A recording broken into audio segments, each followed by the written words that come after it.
We continue our reading of Ye Shall Receive Power, a daily devotional by author Ellen G. White. Today's reading, January 17, Showers of Grace. Ask ye of the Lord rain in the time of the latter rain. So the Lord shall make bright clouds and give them showers of rain to every one grass in the field. Zechariah 10:1. In the east, the former rain falls at the sowing time. It is necessary in order that the seed may germinate. Under the influence of the fertilizing showers, the tender shoot springs up.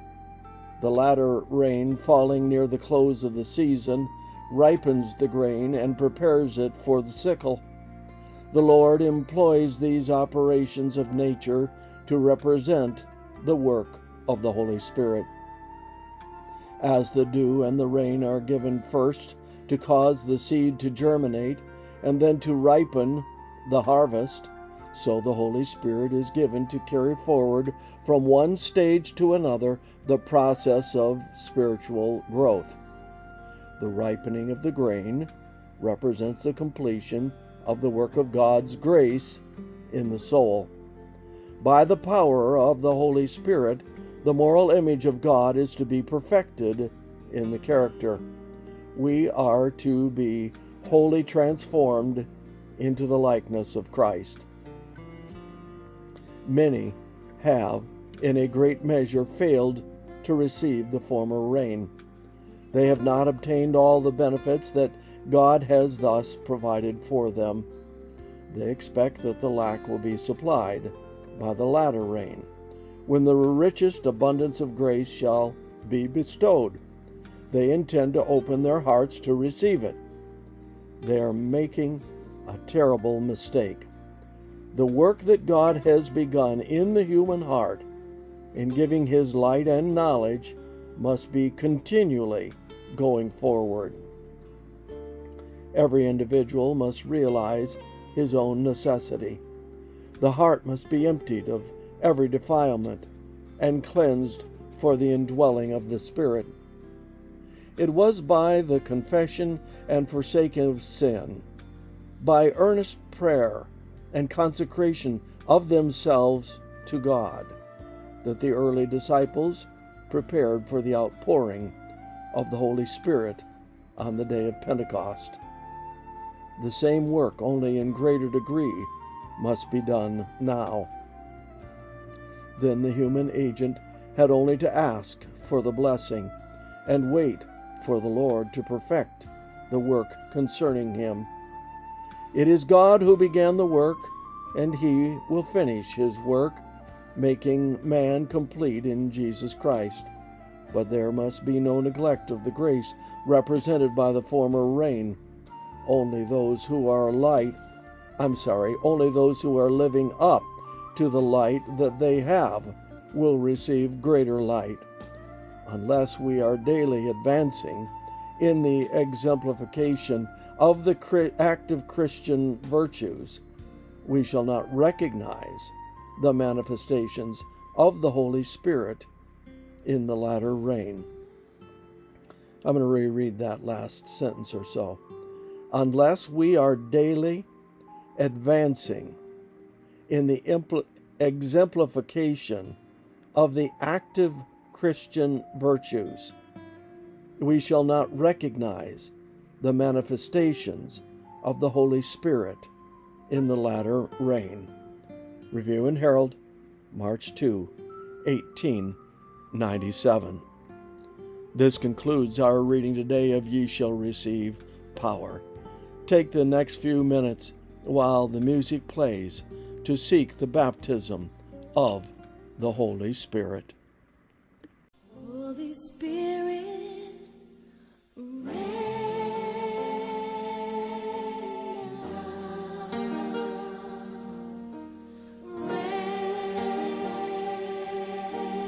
down. Oh, Comforter and friend, how we need Your touch again.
Your